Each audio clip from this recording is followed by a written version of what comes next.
I want to thank you both for being with us to talk about an issue, as I said, talking about stroke, and apparently it's a third leading cause of disability in America here for all Americans, but we're talking about its disproportionate effect on African Americans. I know that African Americans deal with all sorts of things like increased risk for diabetes and blood pressure. Cicely, talk about why you're so involved in this effort to keep people healthy, the power to end stroke. Well, I do believe we all have the power to end stroke. I think the key is education. I think it's important to me that if I just make one person aware of the devastating effect of ignorance, that I will have accomplished something.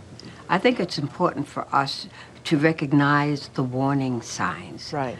And we can only recognize them if we know what they are. I like that you say the ignorance, Cicely, because it is that. People don't know what those symptoms are, or they mistake them for other things. Doctor, can you talk about that? Yeah. When you talk about those warning signs, these things come on suddenly. Sudden onset of a severe headache, no known cause. Sudden numbness or weakness in one side of the body, particularly the leg, face, or arm. Sudden confusion, trouble understanding and trouble speaking.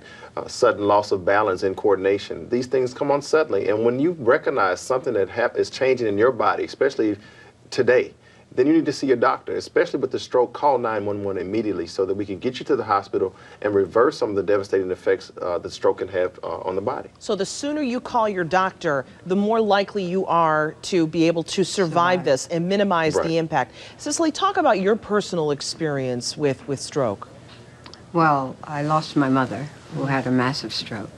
I lost a sister and many friends, really. And it's a very painful thing to watch. My mother, fortunately, did not suffer.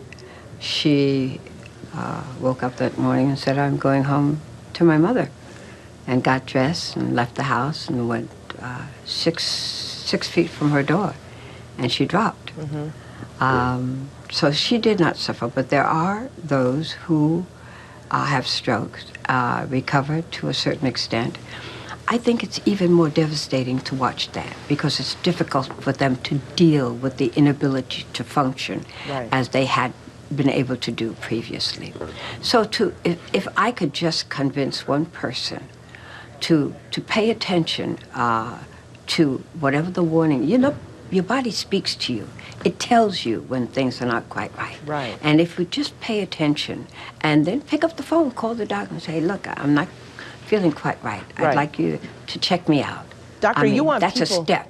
The step, right. And pick up the phone and call your doctor. Where can people go for more information on this if they have questions about the Power to End Stroke campaign?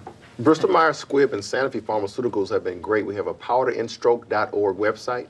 We encourage individuals to go learn about what causes a stroke, how to prevent stroke, to donate $1 to the cause. You can donate $1 and take a commitment, take the pledge that's on the site to say, I'm committed to educating the community and raising more awareness about stroke and trying to bring information. It's an honor to be here with Cicely. We really appreciate you guys for having us, and we're going to fight this disease. That's great, and it is something that is survivable, but it is preventable as well. Exactly. Dr. Rani Whitfield, thank you so much, and Ms. Tyson, thank you for being with us. We appreciate all the good advice.